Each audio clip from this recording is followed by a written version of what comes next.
Le système Parcoursup incite-t-il les professeurs à surnoter les élèves de première et de terminale? Pour décrocher les formations auxquelles ils prétendent, les lycéens doivent avoir de bons résultats tout au long de l'année, car chaque contrôle pèse sur leur future orientation. La pression est donc constante. J'ai pas la note que je veux sur un tel contrôle, je me dis oh là là, ça a baissé ma moyenne, oh là là, Parcoursup catastrophique. C'est pas forcément une obsession, mais ça me préoccupe beaucoup. Forcément, ça met une pression, mais faut relativiser dans l'année. Il y a 3 trimestres, ils prennent en compte aussi le premier trimestre et le deuxième trimestre de première, il me semble. Donc voilà, faut relativiser. Par peur de la mauvaise note qui ternirait leur dossier, certains élèves sont tentés d'échapper aux évaluations les plus compliquées.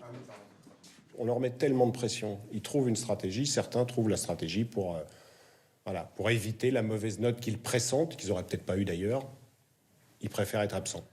Et quand la mauvaise note tombe, les professeurs sont en première ligne, face aux élèves qui tentent de négocier, face aux parents qui demandent des justifications. C'est plus de messages sur les messageries professionnelles, c'est plus de demandes de rendez-vous, c'est aussi une explication qui est demandée par le proviseur, par le chef d'établissement, qui peut être directement sollicité par des parents d'élèves. Une mauvaise note peut décourager les élèves. Cette professeure d'histoire géo a choisi de privilégier les évaluations classiques, type bac, et de limiter les exercices plus complexes. Du moment où vous évacuez ça et vous vous contentez forcément d'évaluer sur ce qui est de façon certaine acquis, évidemment que la note va augmenter.